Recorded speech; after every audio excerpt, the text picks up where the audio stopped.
Hello मंडळी, welcome back to my vlog. आज होता 31 December, last day of the year. म्हणून म्हटलं चला काहीतरी मस्त मस्त खाऊया. आणि माझी आईवडिलांनी पण खूप मस्त मस्त अशा कोलंबी, बांगडा, पापलेट, सुरमई, हलवा एवढे सगळे फिश आणले होते. आणि यांना सगळ्यांना साफ करायला पण खूप वेळ गेला.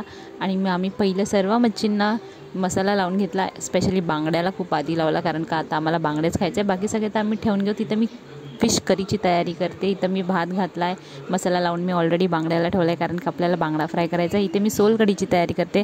साईड बाय साईड खूप कामं चालू होती. मग आता मी इथं थोडंसं तांदळाचं पीठ घेतलं, अशी फिश आपली कुरकुरी व्हायला, आणि त्याला छान असा तवा फ्राय करून घेते. मला खूप फिश आवडते, आणि स्पेशली आजची मच्छी ना तो खूपच स्पेशल होती.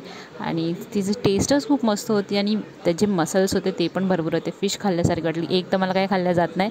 मी एकामध्ये माझ्या भावाने अर्धी खाल्ली आणि मी अर्धी, कारण मी फर्स्ट टाईम डोक्याचा भाग खाल्ला, आणि त्याला पण एवढे मसल्स होते ना. फिशची क्वालिटी एकदम बेस्ट होती.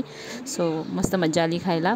आणि जर तुम्ही माझ्या व्लॉगला लाईक करताय, सबस्क्राईब करताय तर थँक्यू. आणि नसेल करत तर प्लीज करा. इथं मी सोलकढी रेडी करते, आणि माझे व्लॉग्स कसे वाटत आहेत तेही मला सांगा. तुम्हाला आवडत आहेत का ते कॉमेंटमध्ये सांगा.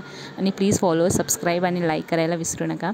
सो ही आज आपली फिश थाली होती, जिथं आम्ही जेवायला चाललो आहे. खूप काम केलं, खूप थकलो, आणि भरपूर असं मस्त मस्त खाल्लं आणि मस्त आराम केला आहे. तर इथे राईस होता, इंद्रायणी राईस, फिश करी, मग सोलकढी तर एकदम टेम्पटिंग झाली होती, ती पण मीच बनवली होती. मग इथं सॅलड आणि आपली फिश फ्राय बांगडा.